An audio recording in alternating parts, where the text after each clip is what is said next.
हाँ, आज अपन देखेंगे जैसे कि एक बाइनोमियल सीरीज़ दिया हुआ है 30C0 × 20C 20 plus 30C1 × 20C 19 plus 30C2 × 20C 18 और प्लस डॉलर गया हुआ है ये लाइक 30C आपका 20 × 20C 0 तक, ठीक है। इसका अगर आपको निकालना है सम, तो इसमें हम लोग देख रहे हैं नीचे वाला जो बेस है उसका सम है, मतलब कि नीचे वाले बेसिस का सम, वो सम है कांस्टेंट है और वो सम है 20। तो इसको अपन एक ऐसे प्रॉब्लम स्टेटमेंट से रिप्लेस भी मतलब कि तो हुआ जा सकता है लाइक कि आपने तो दो ग्रुप बना लिया है, एक ग्रुप है 30 बच्चों का और एक ग्रुप है 20 बच्चों का। तो आपने पहले 30 बच्चों के ग्रुप से 0 सेलेक्ट किया और 20 से 20 सेलेक्ट किया, फिर आपने 30 से 1 सेलेक्ट किया और 20 से 19 सेलेक्ट किया, फिर आपने 30 से 2 किया और 20 से 18 किया। ऐसे ऐसे करते करते लास्ट में आपने 30 से ही आपने सारा कर लिया 20 और 20 से 0 सेलेक्ट कर लिया। मतलब ये एक तरह का सवाल है कि 30 बच्चों का एक अलग ग्रुप है और 20 बच्चों का एक अलग ग्रुप है और उसमें से 20 बच्चों को सिलेक्ट करने के नंबर ऑफ वेज कितने हैं। और वो फिर इसमें तो कोई भी लिमिटेशंस नहीं है कि आपको इतने बच्चे लेने ही हैं इस ग्रुप से या इस ग्रुप से। तो इसको आप टोटली आप ऐसे भी मान सकते हैं कि टोटल तो 50 बच्चे में से आपको 20 बच्चों को सिलेक्ट करना है, तो it's is equal to 50C20, ठीक है। वैसे ही अगर आपका डिफरेंस कॉन्स्टेंट रहता है, लाइक अगर आपका ये रहता है 30C0 इंटू रहता है आप 20C0, अगर डिफरेंस कांस्टेंट है लाइक 0 है, तो प्लस 30C1 इंटू है आपका ये है 20C1 प्लस 30C2 इंटू है आप तो 20C2, और ऐसे ही आप तो करते करते 30C20 इंटू आपका है 20C20। तो डिफरेंस भी अगर कांस्टेंट हो तो इसको आप उल्टा करके लिख दीजिए, 20C0 को लिख दीजिए 20C20, 20C1 को लिख दीजिए 20C19, वैसे ही आप 20C2 को लिख दीजिएगा क्या तो 20C18, तो वो बदल जाएगा, तो सम कांस्टेंट में ही बदल जाएगा, ठीक है। तो अगर ये दोनों चीज़ आपको आ गया है समझ में, तो इस बेसिस पर एक सवाल जैसे कि आपका ये है,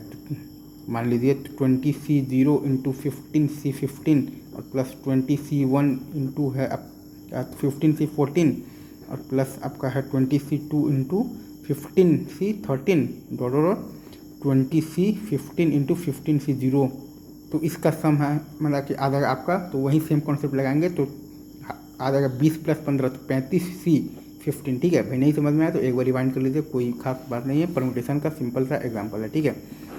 अब वैसे ही अगर आप क्या ये मान लीजिए तो डिफरेंस कांस्टेंट हो like 20C0 × 15C3 plus 20C1 × 15C4, ऐसे अगर आपका तो करते करते एंड तक जाए, तब वही आपको उल्टा करके लिख देना है तो सम कांस्टेंट आ जाएगा। जैसे कि 15C3 को लिख दीजिए 15C12, 15C4 को लिख दीजिए 15C1, तो सम नीचे का 12 है तो 35C12 हो जाएगा आंसर। अच्छा, अब इसमें एक तरीका ये भी है, एक तो आप नॉर्मल आप समझ गए बेसिक जो अपन कहते हैं तो परम्यूटेशन से, अगर आप चाहें तो इसमें आप वो भी लगा सकते हैं लाइक भाई ये जो आप जो पहला सवाल था 30C0 × 20C20 plus 30C1 × 20C19 और प्लस 30C2 × 20C18 जो आपका था डॉलर और 30C20 इंटू 20C10 तक। इसमें अगर आप ध्यान से देखो तो मतलब ये अगर चीज़ कोई ज़रूरी नहीं है कि आपको स्ट्राइक तो कर ही जाए, लेकिन हाँ ये आपका है 1 + x⁻30 और ये कांस्टेंट है सम कांस्टेंट है और साइन आपका अल्टरनेट नहीं है। तो 1 + x⁻20 में आपका जो एक्सपोनेंट है x⁻20 का, उस चीज़ को ये रिप्रेजेंट कर रहा है। मतलब कि 1 + x⁻, अगर आप ऐसे मतलब अगर आपका दिमाग चल रहा है तो 1 + x मतलब कि 1 + x⁻50 में ये एक्सपोनेंट है x⁻20 का, which is obviously equal to 50C20। तो आप डायरेक्ट एक लाइन में ऐसे भी कर सकते हैं, ठीक है। जैसे अपना ये वाला सवाल था, क्या कहते हैं डिफरेंस कांस्टेंट वाला जो सवाल था 20C0 × 15C3 plus 20C1 × 15C4 वाला जो सवाल है, मान लीजिए तो प्लस एक टर्म और मतलब कि एक टर्म और मतलब कि लिख देता हूँ आपके लिए, तो प्लस 20C2 × 15C5,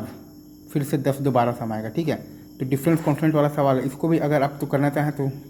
तो ये भी साइन अल्टरनेट तो हो नहीं रहा है, तो 1 + x⁻20 इंटू, और साइन अल्टरनेट नहीं है लेकिन यहाँ पर डिफरेंस कांस्टेंट है तो 1/x लिखेंगे, और यहाँ पर 20 है तो, और यहाँ पर है आपका 15 है, ठीक है। इसमें ये है आपका एक्सपोनेंट ऑफ, इसका 0 ले रहे हैं और भाई तो इसका ले रहे हैं 3, तो x⁻³ का है, x⁻15 इस साइड जाएगा तो x ये 12 का एक्सपोनेंट आएगा in 1 + x⁻35 which is equal to 35C12। तो यही एक अप्रोच है जिसमें आप देखते हैं कि ये जो लिखा हुआ है ना एक्सप्रेशन, ये मान लीजिए तो फलाने में डिमाके का कोफिशिएंट है, इस टर्म से अगर आप सोच पा रहे हैं तो ये अप्रोच है, नहीं तो ये जो आपको बताया था तो परम्यूटेशन वाला अप्रोच वो काम करेगा। ये अप्रोच परम्यूटेशन वाला हमेशा नहीं करेगा, इसमें जब साइन ऑल्टरनेट भी हो रहा होगा, लाइक NC0 का स्क्वायर माइनस NC1 का स्क्वायर प्लस NC2 का स्क्वायर माइनस डॉट जा रहा है, तो इसको सॉल्व करने से NCn/2 और आएगा, तो या 0 अगर N1, तो उस टाइप से भी आप रिजल्ट ला सकते हैं अगर आप ये निकालना सीख गए हैं कि ये जो है x पर समथिंग का एक्सपोनेंट है इन दिस एक्सप्रेशन। इसके बाद काम काफ़ी ईजी हो जाता है, ठीक है। बट हाँ, वो एक्सप्रेशन के लिए लिखने का तरीका है, अगर मान लीजिए N1C कुछ है और N2C कुछ है तो वही अपन लिखते हैं 1 + x⁴n1 इंटू, अब देखते हैं कि नीचे का जो बेस है उसमें क्या कॉन्स्टेंट है। अगर बेस में कॉन्स्टेंट है सम तो x ऊपर आएगा, अगर बेस में कांस्टेंट है डिफरेंस तो x को नीचे लिखेंगे, अगर साइन ऑल्टरनेट हो रहा है तो बीच में माइनस साइन ऑल्टरनेट नहीं है तो बीच में प्लस, और ये आगे है आपका n2, ठीक है, n1 n2। इसमें आप एक टर्म कोई भी जो है उसको डालिएगा तो पता चल जाएगा कि x का पावर जो है तो कितना का एक्सपोनेंट हमें देखना है, और अगर ये पता चल गया कि x का पावर इतना का एक्सपोनेंट देखना है 1 + x⁴n इंटू मतलब कि इसमें, तो वो निकालना फिर मतलब कि एक बार का बात है। तो ये अप्रोच हो गया, ठीक है। और ये मतलब रियली ये काफ़ी इंपॉर्टेंट है, इसको अगर मतलब कि अपन वैसे लिखना चाहें तो जनरलाइज फॉर्म में सिग्मा N1CI इंटू N2CJ जो है, जहाँ की IJ जो है वो ऑब्वियसली मतलब कि 0 to N1 या 0 to N2 के बीच में ही है, और अगर यहाँ पर I + J = कॉन्स्टेंट है तो इसका वैल्यू होता है N1 और प्लस N2 CI + J, ठीक है। और अगर I - J कॉन्स्टेंट है तो J को सिंपली लिख देना है N2 - J, तब हमारा I + J कॉन्स्टेंट का ही फॉर्म आ जाएगा, तो वो भी कोई अलग से चीज़ नहीं है। इसको आप एक्सपोनेंट के टर्म से भी कर सकते हैं, लेकिन हाँ ये जो x का पावर जो आपका है ना कि एक्सपोनेंट का कोफिशिएंट है, इसमें ये तरीका मतलब रियल में अगर आप ऐसे तो सोच पा रहे हैं तो काफ़ी मतलब बड़े बड़े सवाल भी जो दिखने में लग सकते हैं कि कॉम्प्लेक्स हैं, एक बार में ये काफ़ी इजीली हो सकता है। और ये x पावर एक्सपोनेंट में आपको तो कई बार मतलब कि AP या फिर आपको AGP भी आ जाएगा या डिफरेंस कांस्टेंट भी आ जाएगा या सिंपल AP भी आ जाएगा। हो सकता है कि वो कोफिशिएंट से भी सॉल्व हो रहा हो, तो वो जितना आप सॉल्व तो कीजिएगा प्रैक्टिस में रहेगा तो वो आपको दिखेगा, ठीक है। तो ये हो गया जनरलाइज फॉर्म हो गया, ये हो गया एग्जाम्पल हो गया, वो मेथड हो गया, ये मेथड हो गया।